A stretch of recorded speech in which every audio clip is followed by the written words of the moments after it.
जगदम्बा मंदिर में आरती के समय जो बम फटा था ना, वही की। लेकिन अखबार में तो निकला था कि सारे सीसीटीवी कैमरे खराब पड़े थे। लेकिन चेक करने पर पता चला कि उनमें से काम कर रहा था। मस्जिद का टूटी, जी का जंजाल हो गया। आए दिन कुछ ना कुछ फटते ही रहता है। अरे अब तो कोर्ट पे भी हमले होने लगे हैं। बहुत मन बढ़ गए हैं लोग।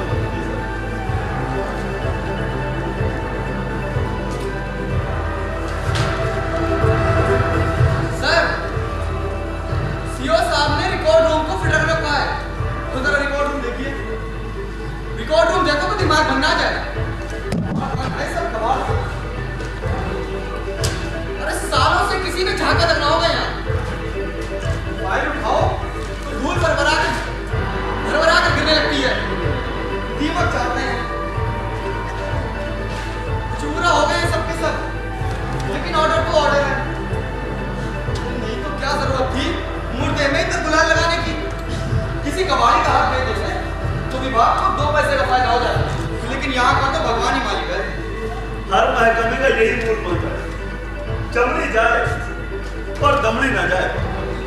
कहते हैं पता नहीं कब किस फाइल का मुंह खुल जाए और मरा हुआ केस जिंदा हो जाए। सर सीओ साहब कह रहे थे कि हफ्ते भर तक यहाँ बड़े लोगों के आने का तांता लगा रहेगा। डिपार्टमेंट में खलबली मची है। पता नहीं कब कौन अधिकारी कौन सा रिकॉर्ड कौन सी फाइल रख कर बैठे, कहना मुश्किल है। भाई अफसर के मूड को तो भगवान भी नहीं समझ सकते। 2 दिनों से इसी की झाड़ पोछ में तो लगा हूँ। ये किसी अकेले के बस का तो है नहीं। और आदमी के लिए कहो तो 12-7 में आसमान पे चढ़ जाता है। आदमी क्या पैदा करता हूँ। ज्यादा टेंशन ना लो, नौकरी को नौकरी की ही तरह करो। सर पुलिस डिपार्टमेंट सबसे दुर्गा सिपाही जात का तो है। अरे ऑफिस में तो खटो ही खटो और बाद में इनकी कोठी में जुटो वो अलग से। जानते हैं ना इस कबाड़ खाने में मुझे सन 95 की एक फाइल मिली है। उसमें विलास का मामला है। बिलासपुर में 10 लोग मारे गए थे। इन फाइलों में तुम्हें विलास के किस्से नहीं मिलेंगे तो क्या भागवत पुराण मिलेंगे? 24 घंटे के अंदर पुलिस ने बिलासपुर मास्टरमाइंड जलालुद्दीन को पकड़ लिया था। हर फाइल में तुम्हें इसी तरह की कहानी मिलेगी। ताज्जुब होता है कि ब्लास्ट से पहले हमारी पुलिस को कुछ पता नहीं होता, लेकिन ब्लास्ट के कुछ ही घंटे के अंदर गुनहगारों की 7 पुश्तों के बारे में पता लगा लेते हैं। अभी नौकरी में नए आए हो, धीरे धीरे सब समझ जाओगे। अच्छा एक बात बताइए सर, पहले तो जलालुद्दीन कुछ बोल नहीं रहा था। अरे उसे क्या मालूम पुलिस क्या चीज है। जलालुद्दीन के वकील ने कोर्ट में टॉर्चर का आरोप लगाया है। पर कोर्ट को तो सबूत चाहिए। हाँ, हफ्ते भर की कस्टडी के बाद पुलिस ने आखिरकार गुनाह को बुलवा लिया। ताज्जुब की बात तो ये है सर कि जलालुद्दीन का कोई भी कबूलनामा एक दूसरे से मेल नहीं खा रहा था। ऐसा लग रहा था मानो ब्लास्ट अलग अलग तरीके से करते हैं। लेकिन ये कैसे हो सकता है? भैया कबूलनामे में अलग अलग लोग आ गए और वो भी बिना नाम पता पहचान के। भाई 3rd डिग्री इस्तेमाल करने से जो नहीं याद आता है ना, वो सब सिलसिलेवार याद आने लगता है। लेकिन सबसे आश्चर्यजनक बात तो ये है सर कि हर एक बालिग जुर्म में जलालुद्दीन ने रूट आस-पास की चीजों और वस्तुओं का सूक्ष्म विवरण उपलब्ध कराया है, यहाँ तक कि मुद्राओं का भी। अरे उसने जो देखा होगा उसे विस्तार से बता दिया होगा। सर जलालुद्दीन जन्म से अंधा था। क्या? Excuse me. जी कहिए। जी मुझे एएसपी साहब से मिलना है।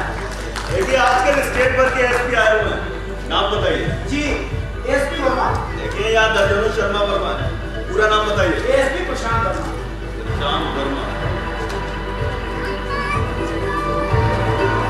ठीक है। लीजिए रजिस्टर पर एंट्री कर दीजिए।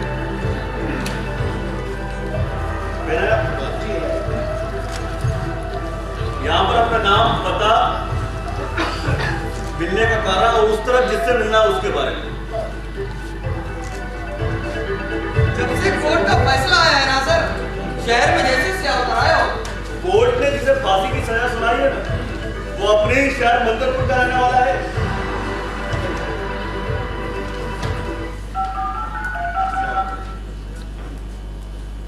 जय हिंद श्रीमान। ऑफिसर्स इंस्पेक्शन हाउस से मैं sub inspector Ramcharan Tyagi on duty बोल रहा हूं सर। सर बता सकते हैं क्या प्रशांत वर्मा जी कहां तैनात हैं?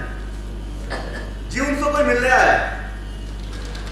जी ठीक है सर, आप पता करके बता दीजिए।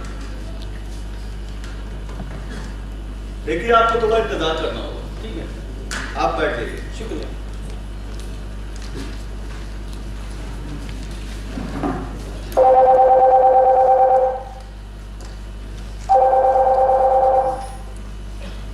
जय हिंद श्रीमान। जी एएसपी प्रशांत वर्मा जी। जी ठीक है, आप पता करके बता दीजिए। पता करके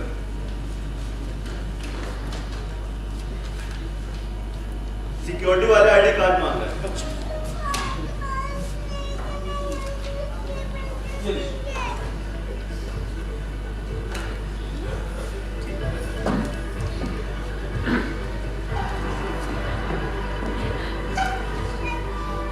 माफ कीजिए श्रीमान, बस सिक्योरिटी के प्रोसीजर के लिए ये सब औपचारिकताएं करनी पड़ती हैं। इट्स और ड्यूटी। It's okay.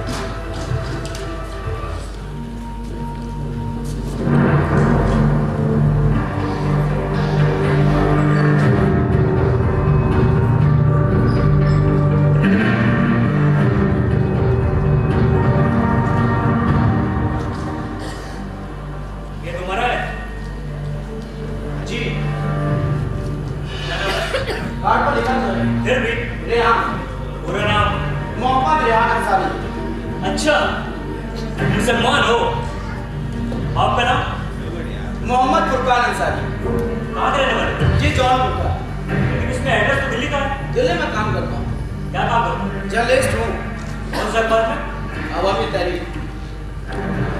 उर्दू अखबार? जी। ये तुम लोग उर्दू अखबार में क्यों काम करते हो? क्यों? कोई उर्दू अखबार में काम करना कोई जुर्म है क्या? नहीं, मेरे कहने का मतलब वो नहीं था। मतलब ये था कि और तो अखबार है। देखिए, हर अखबार का अपना अपना एक रोल होता है। ये आवामी तहरीक का क्या मतलब है? जनता का आंदोलन है। तुम लोग अखबार निकालते हो या आंदोलन चलाते हो? देखिए, आजकल अखबार निकालना भी एक तरीके का आंदोलन हो गया है। तो जनाब यहाँ कौन सा आंदोलन करने आए हैं? कोर्ट पर हमले के लिए शहर के मोहम्मद गुलशाद को जो फांसी की सजा सुनाई गई थी, उसी के लिए अपने अखबार के लिए कवर स्टोरी तैयार करने आए हैं। अच्छा, तो उसे हीरो बनाने आए हैं। भाई, हम कौन होते हैं किसी को हीरो या जीरो बनाने वाले? पहली बार आए हो? नहीं, आते ही रहता हूँ। यहाँ किसी को जानते हो? कई लोगों को। एक आध नाम बताओ। यूनिवर्सिटी में पॉलिटिकल साइंस के प्रोफेसर अशोक मित्रा को जानते हैं? सीपीएम वाले, वो मेरे अच्छे दोस्तों में हैं। भाई और कौन कौन है आपके अच्छे दोस्तों? जलील साहब, सुबोध मौर्य, अरविंदो दास और प्यूसियल के साथी रवि सिन्हा। और हाँ, एक नाम तो आप लोगों को बताने भूल गया हूँ, अनीता पंड्या। ये विशेषकर महिला उत्पीड़न के खिलाफ काफी एक्टिव है। ये दलील साहब क्या चीज है? ये एशिया कॉलेज में हिंदी के लेक्चरर हैं।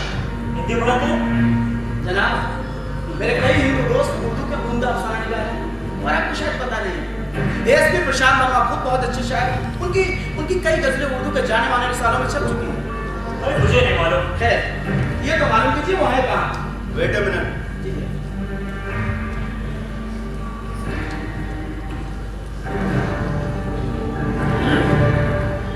कहाँ ठहरे हो? स्टेशन के बाहर खड़ी हो। ये गुलशाद को लिखने के लिए इतनी दूर से यहाँ आने की क्या जरूरत थी? घर पर बैठ के भी लिख सकते थे। दरअसल मैं उस जमीन की तलाश में आया, जिसका नाम ले लेकर कहा जाता है कि सारे आतंकवादी इसी मिट्टी से निकले। कितने दिनों का प्रोग्राम है? काम तो लगभग पूरा हो गया। आज सुबह निकलना, अचानक अनीता का फोन आया। उसने बताया कि 2 बजे से आतंकवाद पर एक सेमिनार है जिसमें मुझे पार्टिसिपेट करना है।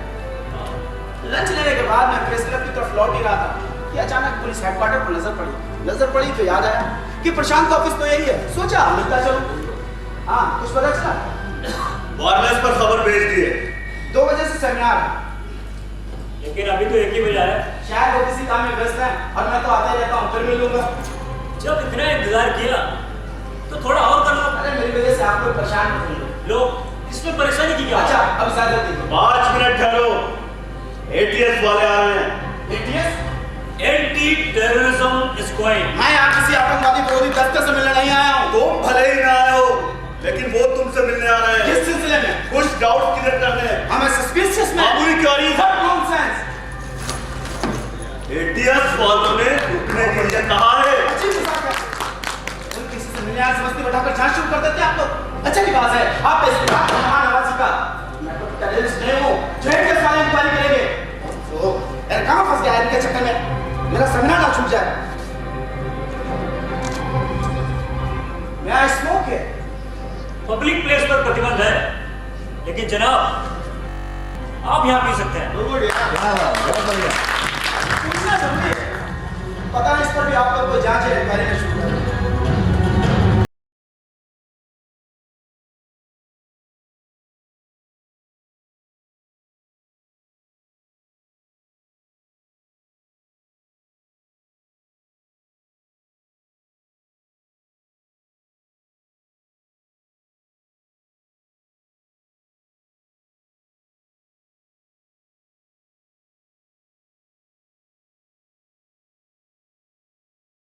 आधा वजह है भाई।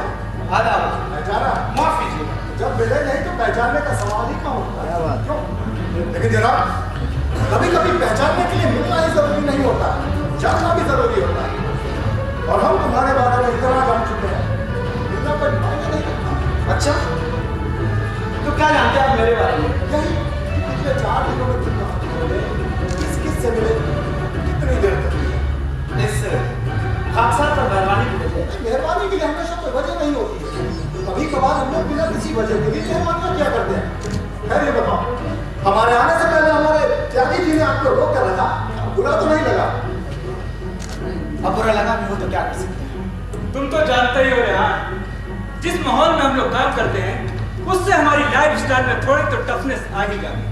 नेचुरली। हमारे मिलने का अभिप्राय कोई इंक्वायरी या इंटरोगेशन नहीं, just we will share some opinion. लेकिन मैं यहाँ अपने दोस्त से मिलने आया। हम डीएसपी प्रशांत वर्मा को लोकेट कर रहे हैं। दरअसल वो पिछले 3 महीनों से आतंकवाद पर एक रिपोर्ट तैयार कर रहे हैं और जिसमें यह पता लगाने की कोशिश कर रहे हैं आखिर आतंकवाद पनप कहाँ से रहा। खैर बिल्कुल। अरे भाई, तो फिर हम लोग खड़े क्यों हैं? बैठ कर भी तो बात कर सकते हैं। तशरीफ रखिए।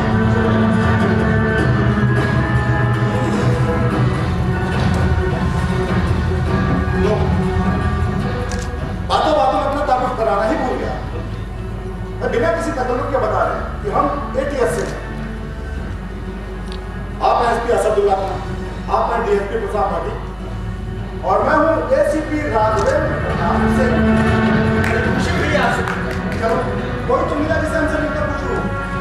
भाई वरना हमसे मिलकर तो लोगों की बची कुची खुशी भी काबू हो जाती है।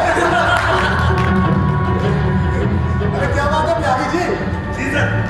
भाई चाय का इंतजाम नहीं है क्या? सर क्या लेंगे? अरे मेहमान से पूछो भाई। क्या लेंगे आप? चाय या कॉफी? भाई मैं तो चाय लूंगा। जी ठीक है। और हाँ त्यागी जी, जी यार चाय के साथ कुछ खाने के लिए भिजवा देना। जी सर। साहब मुझसे क्या बात करना चाहते हैं? मैं भी कितना बुलंद हूँ। खाने पीने के आगे सब कुछ भूल जाता हूँ। क्या खाना पीना तो होते ही रहेगा, अब कुछ काम की बात भी हो जाए। जी बिल्कुल। रेहान, इस शहर को देख रहे हो? लगता ही नहीं है शहर। हाँ, अभी दूसरा शहर हो गया। सुबह शाम गुजार रहने वाले शहर। दहशत का आलम यह है कि लोग घरों से बाहर नहीं निकलते। कुंडी खटखटाइए तो दरवाजा नहीं खुलते। घर में इस तरह दुबके रहते हैं जैसे कोई संगीन गुनाह कर दिया। समझ में नहीं आता, कहीं कुछ भी होता है उसके तार यहीं से क्यों जुड़े होते हैं? हर कोई डरा हुआ है। हर किसी को यह डर समाया रहता है कि पता नहीं कब कौन सी लावारिस चीज गम में तब्दील ना हो जाए। डर बिना वजह नहीं है। कुछ वजह भी है। उन्हें अपने मुसलमान उन्हें पटा लेते हैं। उन्हें हर पल ये खौफ सवाया रहता है कि पता नहीं कब कौन आएगा और माथे पर आतंकवादी का लफ्ज चस्पा करेगा। फिर अब करते रहिए लड़ाई, लगाते रहिए इन अदालतों के चक्कर। लेकिन जनाब, ये इतनी आसानी से नहीं मिटने वाली। यही डर तो आतंकियों के लिए मुफीद साबित हो रहा है। उनके अंदर एक अजीब तरीके का अलगाव का एहसास कर गया है। तुम तो एक फाजिल पत्रकार, लोगों में तुम्हारी गहरी पहचान, और मुझे लगता है इन सवालों की गहराई में जितना तुम उतर सकते हो उतना कोई और नहीं। ये तो आपकी जरा नवाजी है। 19 नवंबर का दिन याद है? वो वोट पर हमले वाला, नहीं उसे कैसे भूल सकता हूँ। उससे जुड़े कुछ सवाल हैं जो अभी तक हमें कौन से? और जगदम्बा मंदिर में हुए ब्लास्ट में पकड़े गए आतंकवादियों की सुनवाई चल रही है। दोपहर 2 बजे मेन गेट से एक सफेद रंग की एम्बेसडर कार एंटर करती है और गार्ड जब उनको रोकने की कोशिश करता है तो कार से 5 आदमी नीचे उतरते हैं और गोलियां चलाना शुरू कर देते हैं। Look at the screen.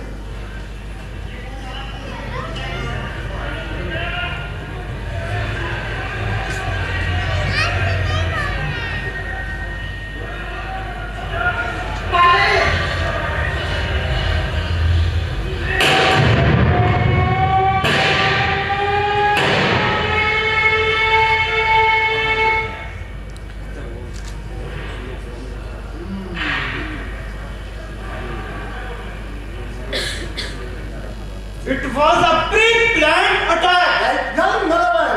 और ये केवल हमारे कोर्ट पर हमला नहीं था, हमारे लोकतंत्र पर हमला था और इसे 2 आतंकवादी गुटों ने संयुक्त रूप से अंजाम दिया था। 10 लोग इस षड्यंत्र में शामिल थे। जैश ए मोहम्मद का हाजी बाबा, जैश ए मोहम्मद का ही मौलाना मसूद रजा, अतीक अहमद, तारिक सिद्दीकी, सुलेमान सरवर और मारे गए 5 आतंकवादी। बार एसोसिएशन के प्रेसिडेंट ने स्टेटमेंट दिया था जनाब कि उन्होंने कार से 6 लोगों को निकलते देखा, लेकिन मारे गए केवल 5। मैं पूछता हूँ छठा आदमी कौन और इस वक्त कहाँ है? हमारे हर सवाल का जवाब देने के लिए हम बाध्य नहीं हैं। लेकिन मारे गए आतंकवादियों के बारे में बताने के लिए आप ऑप्शन बात दोगे। It depends. कुछ लोगों को गिरफ्तार भी तो किया। ये confidential matter इस है। शक की कोई बुनियाद भी है? हम बिना ठोस आधार के कुछ नहीं करते। उनके घरों से तो पर्चे मिले हैं। वो भारत विरोधी भावनाओं को भड़काकर कार्रवाई करने के लिए प्रेरित करते हैं। अच्छा, क्या लिखा उस पर्चे? यही कि हिंदुस्तान एक बहुत खराब मुल्क है। हमें हिंदुस्तानियों से नफरत है। हम हिंदुस्तान को बर्बाद कर देना चाहते हैं और अल्लाह के करम से हम ये कर दिखाएंगे। हमारी हिट लिस्ट में कुछ महंतों, कुछ नेताओं के नाम भी हैं जिन्हें हम मार गिराएंगे इंशाअल्लाह। Would you like to see it? ये तो इंग्लिश में है। जाहिर है काम मदरसा तो मुसलमानों का रहे। हाईटेक मुसलमानों का है। इसमें स्पेलिंग की बहुत समस्या है। तुम तो इनकी अंग्रेजी के पीछे पड़ गए। देखिए वाजपेयी की स्पेलिंग जो है अमूमन वी से लिखी जाती है जबकि इसमें डब्ल्यू से लिखी गई है। इससे क्या फर्क पड़ता है? इससे लिखने वाले की साइकोलॉजी का पता चलता है। कोर्ट का जो फैसला आया है उसमें ऐसे कई साक्ष्य मिले हैं जब मोहम्मद गुलशाद और पकड़ेगा फिदाई आतंकवादियों के बीच सहयोग की ओर इशारा करते हैं। यानी कोई सीधा सबूत नहीं। सीधा सबूत हो भी सकता है और नहीं भी। ये भी एक सबूत है। हाँ, सर्कमटेंशियल एविडेंस। जिस घटना ने समाज को दहला कर रख दिया उस समाज का सामूहिक विवेक तभी संतुष्ट होगा जब मोहम्मद गुलशाद और पकड़ेगा फिदाई आतंकवादियों को फांसी के फंदे पर झूलते हुए देखेगा। इसके लिए मृत्युदंड देना जरूरी है क्या? कभी कभी ये तो रोंगटे खड़े करने वाले हैं कि इस देश के सनसनीखेज पत्रकारों की ओर से नहीं बल्कि न्यायालय की ओर से फरमान की तरह जारी हुआ है। आखिर सहने की भी एक सीमा होती है। ऐसे मामलों में no court no trial, first and final decision. मौत की सजा। और मेरा बस चले तो इन सभी को बीच चौराहे पर खड़ा करके शूट कर दो। ऐसा कोई जाति सबूत नहीं जो ये बताता हो कि मौत की सजा आतंकी के विरोध का काम करती है, बल्कि हकीकत तो ये है कि मौत की सजा दहशतगर्दों के लिए कशिश बन गई है। कशिश तो उन लोगों के लिए दे रहे हैं जिनकी भावना इससे जुड़ी हुई है। मोहम्मद गुलशाद को अगर फांसी दी गई तो इसके परिणाम राजनीतिक होंगे। विरोध करने वालों को ये नहीं भूलना चाहिए ये न्यायालय का फैसला है। न्यायालय से कोई उम्मीद नहीं रखते। फैसला सुनाने वालों में एक जज मुसलमान भी था। उससे उन पर कोई फर्क नहीं पड़ता। फिर तो ऐसे लोगों पर बात करना ही बेकार है। हाँ बिल्कुल, उनमें से कुछ लोगों के आपकी तरह विचार है। वे चाहते हैं जल्द से जल्द मोहम्मद गुलशाद को फांसी के फंदे पर चढ़ा दिया जाए ताकि शहीद के रूप में इस्तेमाल कर लोगों के जज्बातों को भड़काने का काम किया जा सके। वो लोग मोहम्मद गुलशाद का किस तरह इस्तेमाल करते हैं इससे हमारे ऊपर कोई फर्क नहीं पड़ता। सवाल उठता है कि धमाके में शामिल दूसरे मुलजिम को केवल 10 साल की सजा, तो मोहम्मद गुलशाद को फांसी की सजा क्यों?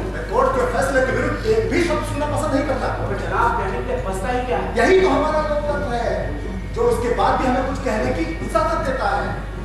तो दुनिया का सबसे बड़ा लोकतंत्र कैसे काम करता है इसके बारे में मैं आपको कुछ बता सकता हूँ। क्या बताना चाहते हैं? ये कि सबसे बड़ी चीज से छोटी चीज को जोड़ती कैसे? लेकिन छोटी चीज का बड़ी चीज से सीधा संबंध होता नहीं। इसीलिए मैं आपको उस रास्ते के बारे में बताना चाहता हूँ जो पुलिस थानों की अंधेरी कोठरियों से होते हुए खेत खलिहानों जंगलों बर्फीली घाटियों में जो हो रहा है उसे जोड़ता है और ऐसे सवाल उठाता है जिनका सीधा सीधा जवाब जरूरी है, ना कि गोल गोल घुमावदार चक्करदार। तो तुम्हारे कहने का मतलब है कि मोहम्मद गुलशाद के फैसले में अभी भी कुछ रह गया। आपको क्या लगता है? कब तक गुलशाद की किस्मत को दांव पर लगाते रहोगे? किस्मत से ज्यादा कहीं वो खुद लगा हुआ है। गुलशाद की चाल कहीं उल्टी न पड़ जाए। गुलशाद के इस खेल का सिर्फ एक मोड़ा है। मोड़ा नहीं है मेरे हाथ। तो ड्रैगन भी नहीं है। फिर क्या है? ड्रैगन के पंजे का निशान। अगर ये निशान मिटा दें तो कभी नहीं जान पाएंगे कि ड्रैगन कौन था या है। सर, प्रशांत वर्मा का लोकेशन ट्रेस हो गया है।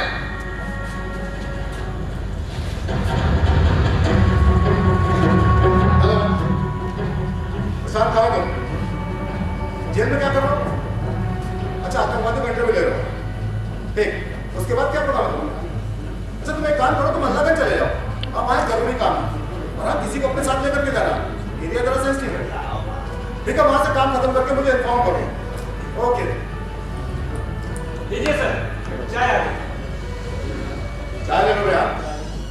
आप लोग लीजिए। चाय पीकर जाओ। मुझे देर हो गई। सेमिनार में लोग मेरा इंतजार कर रहा हूँ। इतनी जल्दी क्या है?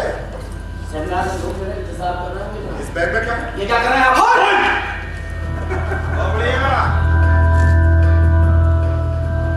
हमारे पास तलाशी का ऑर्डर है। लीजिए, कर लीजिए तलाशी। सहयोग के लिए धन्यवाद। और आपको क्या लगता है मैं प्रोटेनिस्ट हूँ? ये जोड़ों डालने की जरूरत है उस पर? Put it down. आगे चेक करो उसके बैग में क्या है। जी सर।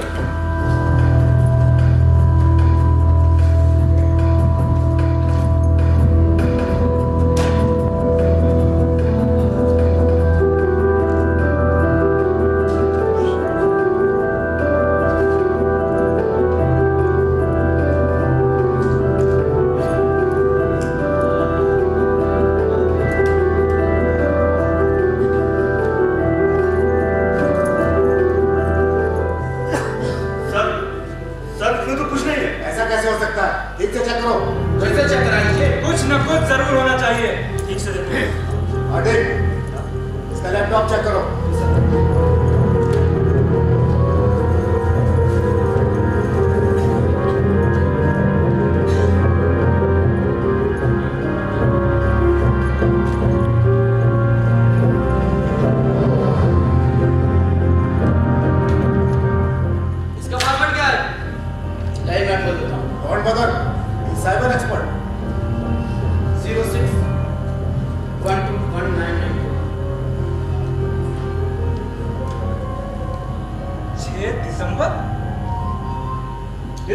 तो मस्जिद ड्यूटी थी। मेरी बेटी का बर्थडे। कमाल करते हो, भूली बिसरी चीजों को याद करने के लिए कोई ना कोई बहाना ढूंढ ही निकलते हो।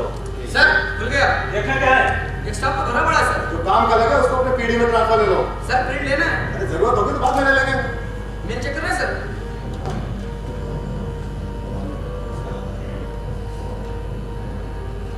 अभी नहीं, पहले इन फाइलों को चेक करो। सर आप लोगों की फाइलें ज्यादा दिख रही हैं। एक एक करके खोलो। Yes sir. फिर से बोले। इससे तो बेकार लग रही है। ये वीडियो क्लिप कैसा है? ये गुलशाद के वहाँ क्या करने गए थे? अखबार के लिए रिपोर्टिंग करने गया। दिखाना। Yes sir. जब मैं दानिश भाई के साथ गुलशाद के घर पहुंचा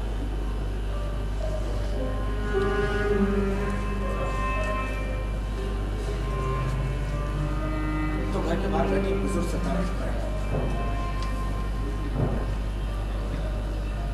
बताया ही करामत मियां गुलशाद के वाले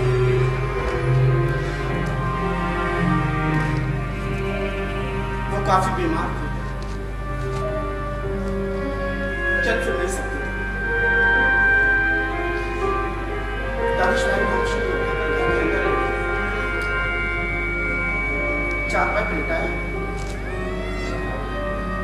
तो झूल से गए। घर के हालात बस से बदतर थे।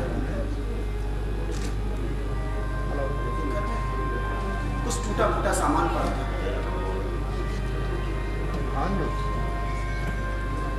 अंदर से एक गिलास पानी लेकर आया, पानी पिया। सामने एक कमरा था जिसमें दरवाजा नहीं था, टाट लगा हुआ था।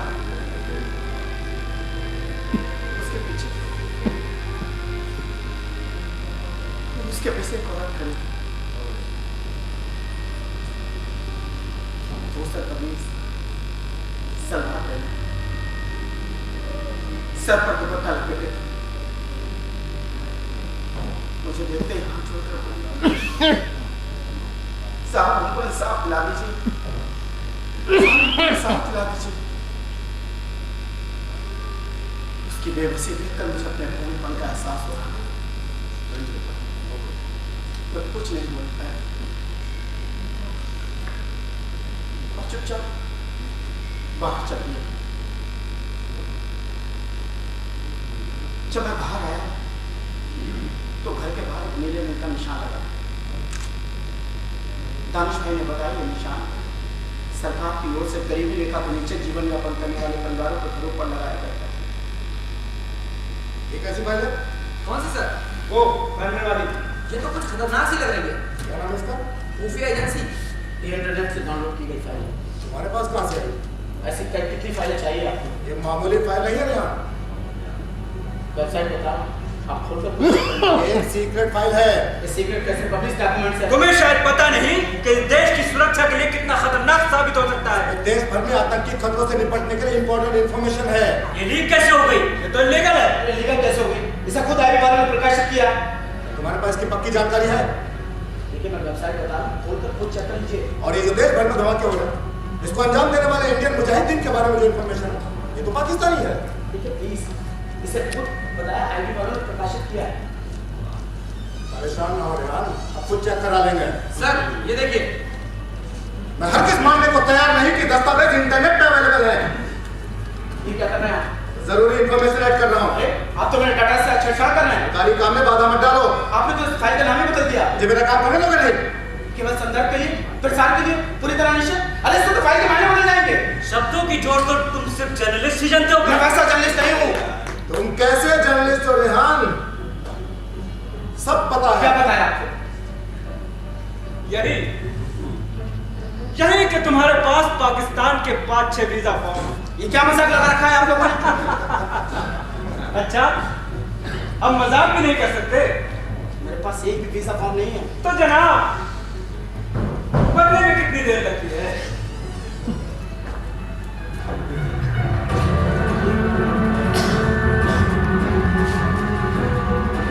ये क्या जबरदस्ती आप लोगों की? देखिए आप लोग ठीक नहीं कर रही है। जब हम कहेंगे तुम्हारे पास से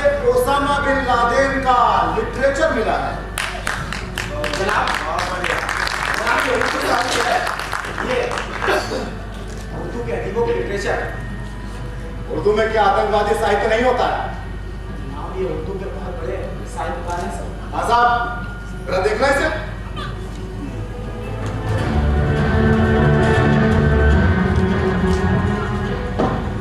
अरे सर, मेरी तो इंग्लिश मीडियम से पढ़ाई हुई। अरे थोड़ी बहुत उर्दू तो आती होगी, लो इसे पढ़ो। सर, इस तरह की तहरीर पढ़ना मेरे बस से बाहर है। ये मेरी गजल है। अच्छा, तुम गजल में लिखते हो? थोड़ी बहुत। क्या नाम है इस गजल का? ऐरा। इसका क्या मतलब होता है? आजादी। आजादी? देश को आजादी मिले 71 साल हो गए और तुम आज भी आजादी की बात करते हो। और ये क्या है? मैं रेडियो के लिए भी काम करता हूँ। ये खबरों की रिपोर्ट है, ये पत्र सुनाता हूँ। मुझे तुम्हारा इंटेंशन तो ठीक नहीं लग रहा। देखिए, आप लोगों को नहीं पता ना, तो किसी जानकार से पता करा लीजिए। लेकिन यकीन मानिए, ये सियासत के पन्ने नहीं, अदीबों का लिटरेचर है। ये देखिए, ये इस वक्त चुगताई का कहानी संग्रह, ये मंटो और ये प्रेमचंद, ये तो हिंदी के बहुत बड़े साहित्यकार हैं। ये देखिए, ये देखिए, सारे बहुत बड़े साहित्यकार हैं। और ये गजानन माधव मुक्तिबोध। मुक्तिबोध नाम कुछ मिस्टीरियस लग रहा है। ये हिंदी के बहुत बड़े कवि हैं। ये तो शक्ल सही आतंकवादी है। क्या ऐसा सच लिखने वाला आपकी बात नहीं सकता है? कुछ कहा नहीं जा सकता। देखिए, आप लोगों को नहीं पता ना, तो किसी जानकार से पता करा लीजिए। हमें किसी से पता कराने की जरूरत नहीं है और हमें मसीबा को उर्दू में क्या लिखा जा रहा है और हिंदी में मुक्तिबोध क्या पाठ पढ़ा रहे हैं। कविता की आड़ में लोगों के जज्बात भड़का रहे हैं, मुल्क में अस्थिरता ला रहे हैं, शांति व्यवस्था भंग कर रहे हैं, दहशत का माहौल पैदा कर रहे हैं। ये सारे कवि आतंकवादी है।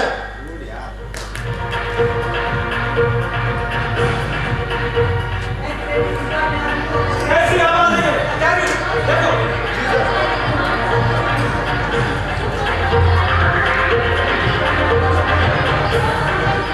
क्या मात्रा त्यागी? सर बाहर मीडिया वाले। अरे आप कहाँ नहीं, चलिए बाहर चलिए। आप अंदर कैसे आ गई? मैं न्यूज़ टुडे की रिपोर्टर हूँ। आप अंदर कैसे आ गई? सर, मैं न्यूज़ टुडे की रिपोर्टर हूँ और मैं ये मीडिया जानना चाहती हूँ कि तलाशी में क्या क्या मिला। प्लीज बाहर जाइए। देखिए, अभी विभागीय तफ्तीश चल रही है, हम आपको इसके बारे में कुछ भी नहीं बता सर, सकते। आपको बताना होगा। देखिए, मीडिया का रिकॉर्ड रखते हैं, इसका ये मतलब सर, नहीं है। देश को ये जानने का हक है कि तलाशी में कितना कैश और कितना आरडीएक्स मिला है और लैपटॉप में वो कौन सी रुपया जानता है। प्लीज हमें ऐसा कुछ भी करने के लिए विवश ना करें जो हम नहीं चाहते। सर, हम जानना चाहते हैं कि रिपोर्ट पर हमला करने वाला छठा व्यक्ति कौन था। बहुत जल्द इस तरह से पर्दा उठ जाएगा। नाम बताइए सर। आप अपना वक्त बर्बाद कर रहे हैं, साथ में मेरा भी। सर, कौन है वो? अरे इनको बाहर निकल जाए। मोहम्मद रेहान अंसारी या फिर स्वामी सत्यानंद? क्या बकवास कर रही हैं आप? थोड़ी देर पहले डीएसपी प्रशांत लोमा ने स्वामी सत्यानंद के मठ पर छापा मारा। ये झूठी खबर है। उसने मठ के तहखाने से नमाजी टोपी, नकली दाढ़ी और ऊंचे टकने वाले पजामे और साथ में बम बनाने का सामान भी बरामद इन किया। बेसिक पैर वाली बातों पर तुम जैसे हवा बोलने वाले पत्रकार ही विश्वास कर सकते हैं। सर, आप स्वामी सत्यानंद को गिरफ्तार करें। आओ! चलिए, प्लीज बाहर जाइए। सर, आराम से।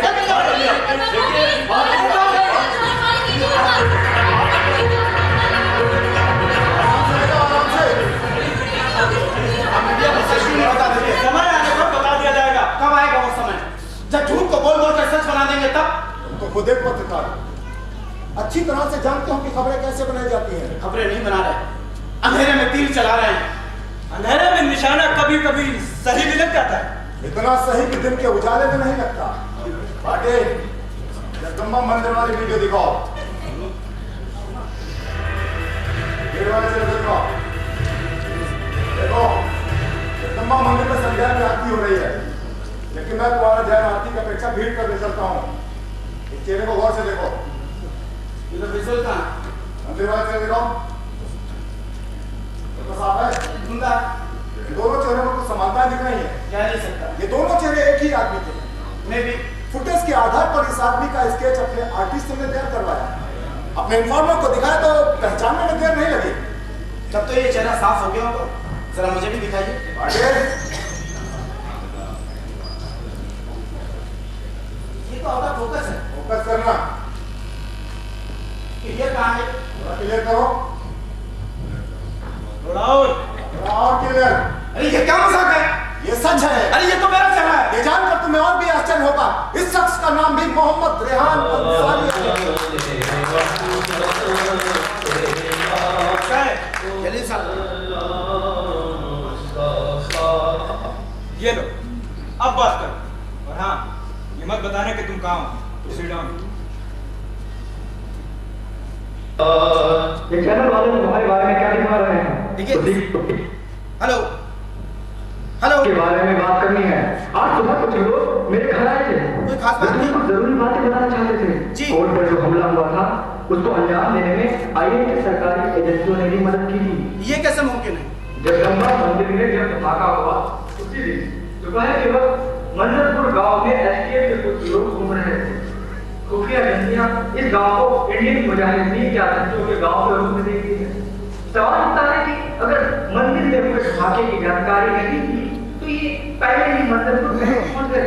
हेलो जलील साहब, हेलो हेलो। इसका नंबर नोट करो। आधे घंटे के अंदर मुझे कंप्लीट डिटेल चाहिए और खास तौर से ये पता करो इसका पॉलिटिकल एफिलिएशन किसके साथ है। क्या सोचने लगे रेहान? सोच रहा हूँ मेरा प्रशांत से मिला इतना जरूरी क्यों? चनाटवी खलक स्वर प्रवाह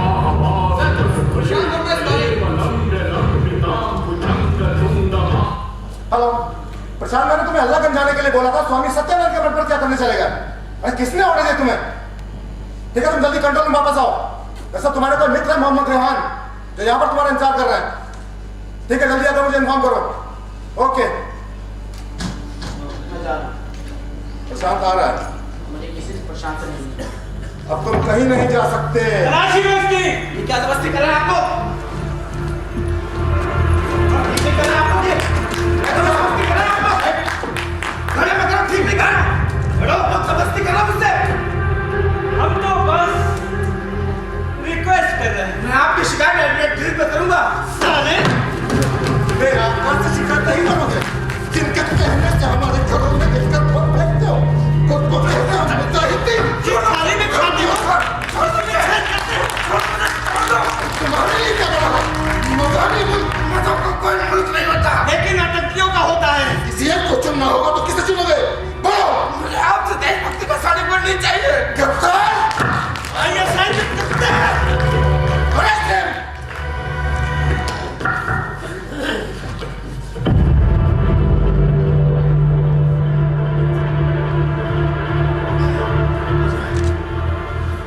मुझे अपने वकील से बात करनी है। और एसोसिएशन ने अनाउंस किया है कि कोई भी वकील किसी आतंकी का केस नहीं लड़ेगा। मोहम्मद असलम ने लड़ा तो क्या है हुआ? देखा नहीं? वकीलों ने चैम्बर से नंगा करके मारा था। ये वक्त तुम्हें भी न्याय कैसे मिलेगा? न्याय की बड़ी दुहाई दे रहे हैं। और हमने भी उसी पर करते हो। और साले जब हम एनकाउंटर करने लगते हैं तो हाथ तौबा बजाने लगते हो। कि जुडिशरी कहाँ है? दरअसल ये भी हमारी मर्जी पर निर्भर करता है रेहान, किसको कब और किस तरह की कानूनी सहायता दी जाए और किस तौर तरीके से पूछताछ की जाए। महिलन भी नहीं होगा। इन तरीकों में हमें कितनी महारत हासिल है। पिछवाड़े में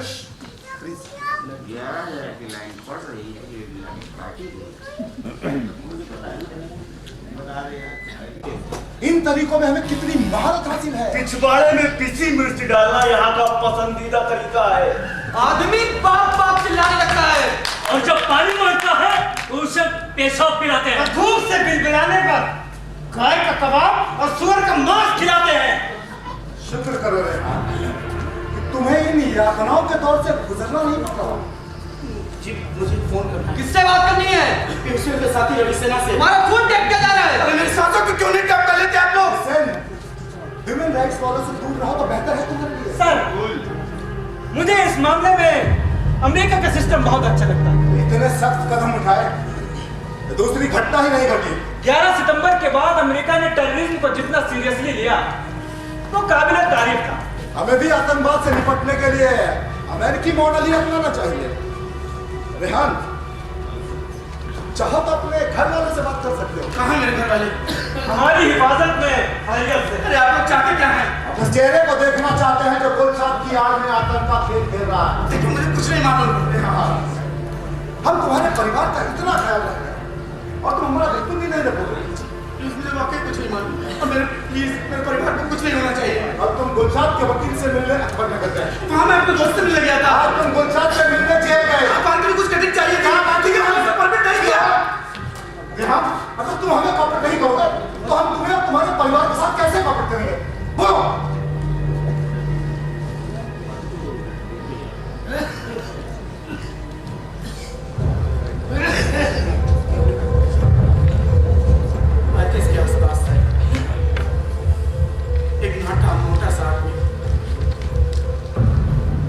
से आ रहा हूँ। मैंने पूछा, कैसे पूछा?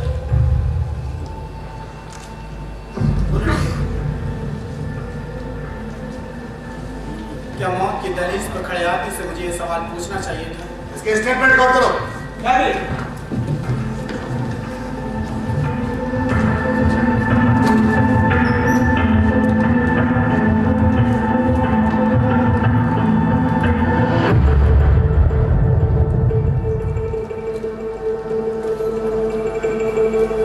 ये बात उन दिनों की जब न्यूक्लियर डील पर सियासत करना। जाओ, कैमरा लगाओ।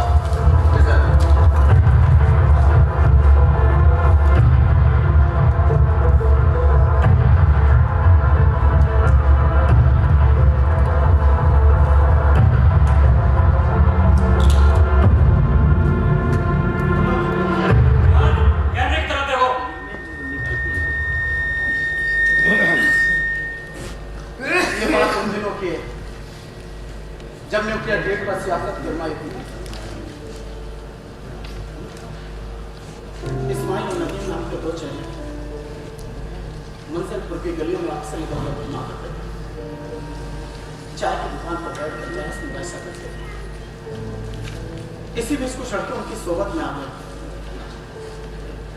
उसने उन लड़कों को कभी मजहब के नाम पर भड़काया तो कभी पैसे को लेकर। कुछ लड़कों को टिफिन में बम रखकर बाजार में छोड़ने के लिए राजी हो लिए। कुछ शाप उनमें से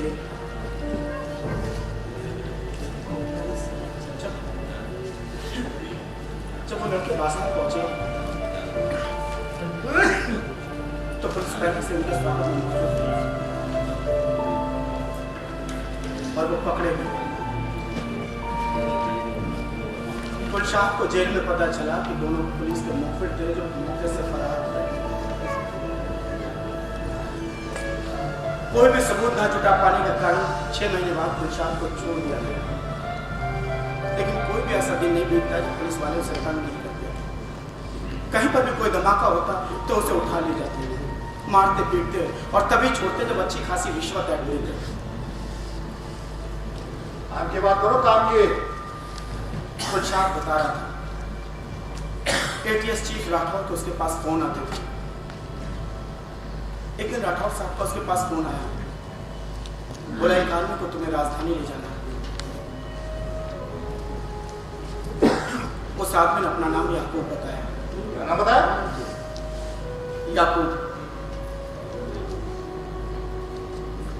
गुलशाह जब उस आदमी को राजधानी लेकर पहुंचा तो कई जगह पर गया। कुछ दिन बाद उसने गुलशाह को 50,000 रुपए दिए। कहा, ये ईद का तोहफा है, अब तुम घर जाओ। गुलशाह कभी खुशी खुशी अपने घर निकला ही था। फिर रेलवे स्टेशन पर पुलिस वालों ने उसे गिरफ्तार किया। वहां से उसको राजधानी लाया गया। उसके बाद एटीएस साइड पर वहां याकूब के बारे में उसे जितना पता था सब कुछ बता दिया। लेकिन वो चाहते थे इस धमाके में उसके चचेरे भाई उसकी बीवी फातिमा और डॉक्टर फारूकी को भी शामिल कर।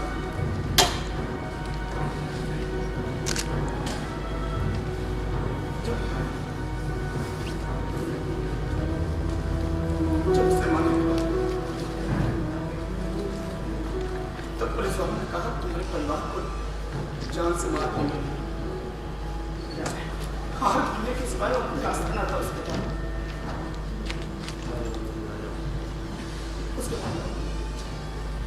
मीडिया के सामने उसने ये बात कबूल की।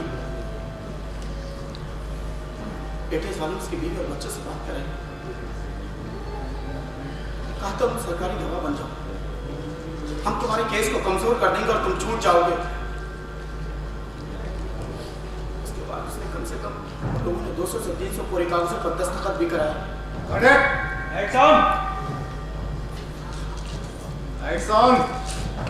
क्यों दिए? मजा देख रहे हो क्या है? जैसे भिड़िया और भी कूद जाता। अच्छा, खड़े रहो वरना। ठीक है, गोली मारनी है ना, मार दीजिए गोली। कोर्ट ने गुलशाद पर हमले का मास्टरमाइंड होने का आरोप नहीं लगाया। अरे उसे तो सिर्फ बलि का बकरा बनाया गया है। किसका आइडिया था कोर्ट पर हमला करने का? कभी कभी तो मुझे संशय होता है कि कहीं सरकार के फायदे के लिए तो कोर्ट पर हमला नहीं कराया।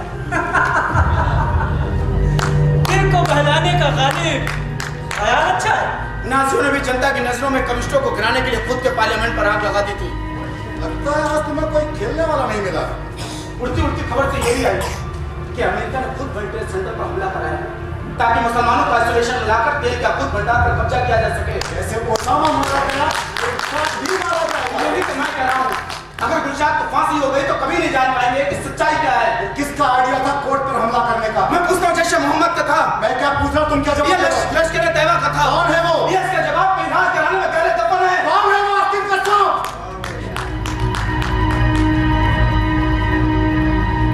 काहू पर तमाचा मार ठोक कलेजे को लगी। इसी के लायक हो तुम लोग। इसी तरीके का तमाचा कभी दिल पर तो कभी गाल पर खाने के लिए भी शब्द होते हैं। दगा दोगे तो चोट खाओगे ही। खुदा जानता है कौन दगाबाज है। कभी देश के नहीं हो सकते। एक ही झूठ कितनी बार बोलेंगे आप? जब तक झूठ सच ना हो जाए और लोगों को पता न चल जाए कि मुसलमान है क्या। बार बार एहसास में दिलाते हो। काम ही ऐसे करते हो। तुम भी तो एक मुसलमान हो। लेकिन मैं एक पठान हूँ। तुम जैसे नीच लोगों के कारण ही आज मुसलमान बदनाम हो रहा है। उन्हें आतंकी कहा जा रहा है। मुसलमान आतंकी नहीं है। Yes, yes. Every Muslim is not terrorist, but all terrorists are Muslim. Terrorist केवल टेररिस्ट होता है, ना वो हिंदू होता है और ना मुसलमान होता है। फिर क्या होता है? उसका कोई मतलब नहीं होता। पैदा कहाँ से होता है? उसे पैदा करती है देश की राजनीति। मजहब को दूध से धुलाना समझो। बिना आग के धुआं नहीं होता। जनाब धुआं धुआं होता है और सब कुछ भी साफ दिखाई नहीं देता। नीयत दिखती है। लेकिन ये पर शक मत कीजिए, मजहब के नाम पर आतंक बरपाओगे तो तुम्हारी नीयत ही नहीं, तुम्हारी देशभक्ति और वजूद पर भी सवाल खड़े होंगे। अगर कोई हिंदू अपने दोस्त से मिलने आता तो क्या इसी तरह बैठाकर इंट्रोगेशन शुरू कर देते आप? आखिर शुरुआत तो कहीं ना कहीं से करनी होती है। तो ये शुरुआत हमेशा महराज, मोबिन और मंजर के घरों की तलाशी से क्यों होती है? आप अच्छी भाली अंदर के घरों की तलाशी में क्यों नहीं जाते? महज अपने मजहब के लिए गुनाहगार हो गए, चंद दहशतगर्दों की सजा पूरी कौम को देना, ये तो टेरर पॉलिटिक्स है। टेररिज्म होगा तो टेरर पॉलिटिक्स भी होगा। इससे परिणाम क्या निकलेगा? टेरर कम होगा, इससे टेरर और बढ़ेगा। टेररिज्म एक ग्लोबल फेनोमेना है। दुनिया में महामारी की तरह फैल रहा है। सब जानते हैं इसकी जड़ें कहाँ हैं और इसका हमारे पास टेम्परेरी इलाज है। एनकाउंटर। और अब तक मैं 100 से ज्यादा आतंकवादियों का एनकाउंटर कर चुका हूँ। लोग मुझे एनकाउंटर स्पेशलिस्ट के नाम से जानते हैं। क्यों करते हो ऐसा? ऐसा मैं अपने देश के लिए करता हूँ। रिपब्लिक डे पर इसके लिए मुझे कई बार अवार्ड भी मिला है। तो आप मेरा एनकाउंटर करना चाहते हैं? तो क्या जेल में रखकर चिकन बिरयानी खिलाए? दामाद हो गए तो पॉलिटिक्स पार्टी के लिए। उनके लिए तो महज हम एक वोट हैं, जिसे चुनाव के समय झाड़ा पोछा बाहर निकाला, चुनाव खत्म तो टॉयलेट पेपर के साथ डस्टबिन में फेंक दिया।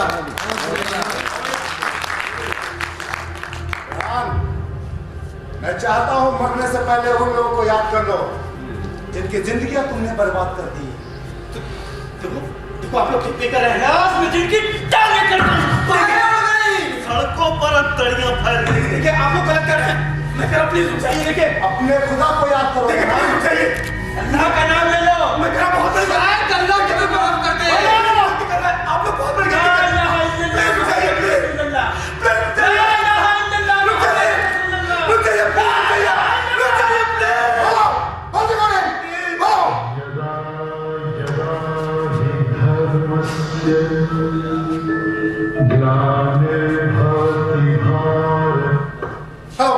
हेलो, बीके सिंह कौन वीके सिंह? बोल रहा हूँ। कौन VK Singh? Secretary BK Singh. क्या तुम्हारे पास मेरा नंबर भी सेव नहीं है? अरे गुड आफ्टरनून सर। ये क्या तमाशा करा कर रखा है तुम लोगों ने क्यों वहाँ? सर? किस मोहम्मद रेहान को जगदम्बा मंदिर ब्लास्ट और कोर्ट के हमले में गिरफ्तार कर मीडिया के सामने दिखा रहे हो तुम लोग? सर ये हार्डकोर टेररिस्ट और क्या मालूम है तुम्हें उसके बारे में? आईएम फाउंडर मेंबर्स में से है। अरे किसने कह दिया? सर इसके खिलाफ सच मार बात। किस कहे ने तुम्हें ऐसी बना? अरे तुम्हारी बेवकूफियों के कारण होम मिनिस्टर को मीडिया के सामने जवाब देते नहीं बनना। अरे क्यों सर? जिस मोहम्मद रेहान को तुम लोग आतंकवादी बता रहे हो, दरअसल वो एक माना हुआ पत्रकार है। मोहम्मद रेहान नाम के जिस कुख्यात आतंकवादी को तुम लोग तलाश कर रहे हो, उसे घंटे भर पहले श्रीनगर बस स्टैंड पर देखा गया है। सर ऐसा कैसे हो सकता है? आईबी के लोग उसका पीछा कर रहे हैं। सर कोई कंफ्यूजन तो नहीं है? There is no any confusion, understand? Home ministry ने आईबी वालों को क्लियर कट ऑर्डर दे दिया है कि श्रीनगर में जो असली रेहान है उसे पाकिस्तानी घुसपैठिया डिक्लेयर कर एनकाउंटर कर देंगे। और सर इस रेहान का आरडीएक्स और डेटोनेटर की बरामदगी दिखाकर उसे अरेस्ट कर लो, कुछ दिन रिमांड पर रखो और उसके बाद ऊपर से जैसा ऑर्डर मिलेगा वैसा देखा जाएगा। भैया साफ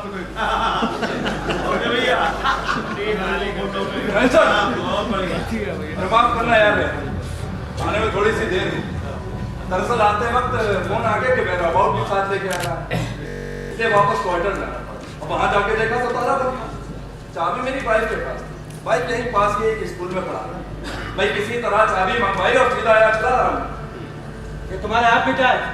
सर ये आतंकवाद पे जो रिपोर्ट तैयार कर रहा हूँ उसी की फाइल। पूरा हो गया? नहीं सर अभी थोड़ा दिखाना। जी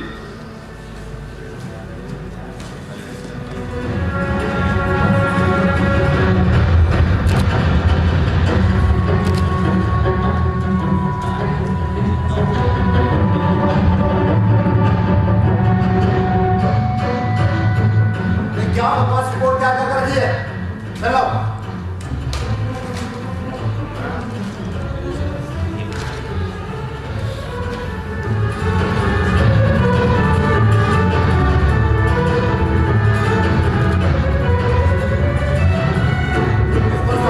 जमा करो, यही फाइनल रिपोर्ट है। ध्यान से चलो। इसे कहाँ लेकर जा रहे हैं? तुम्हें बताना जरूरी है। लेकिन रेहान तो मुझसे मिलने आया है। इस केस से दूर रहो तो बेहतर है तुम्हारे लिए। लोगों की जिंदगी पर सियासत करना ठीक नहीं है। तुम जरूर करो और हम सियासत भी ना करें। लेकिन उसका जुर्म क्या है? वो कसूरवार है। मेरा कसूर ये है कि मैं मुसलमान हूँ। ये एक टेररिस्ट है। अगर ये टेररिस्ट है तो मेरी आंखों के सामने से गोली मार दीजिए आप लोग। तमाशा तो आप लोग खड़ा कर रहे हैं आतंकवाद से जंग लड़ने के नाम पर। शुक्र मनाओ कि तुम एक सेकुलर मुल्क में हो। आप सेकुलर मुल्क में हो जहाँ मस्जिद गिरा दी जाए, दंगों में लोगों को चुन चुन कर मारा जाए, आखिर माजरा क्या है? ये माजरा हमारे लोकतंत्र पर हमले का है। चलिए मानते हैं कि कोर्ट पर हमला हमारे लोकतंत्र पर हमला था, लेकिन वो क्या है जब दंगाइयों के साथ स्टेट पावर में शामिल होकर इंसाकशी करने लग जाए, शक की बुनियाद पर लोगों को उठा लिया जाए। कहते हैं हिंदुस्तान सबसे बड़ा लोकतांत्रिक मुल्क है। ठहरी हुई खामोशी में तुम्हें लोकतंत्र के दरकने की आवाज सुनाई नहीं देती। बात कभी आग नहीं बुझा सकती, पानी की जरूरत होती है और आप आग में पेट्रोल डाल रहे हैं।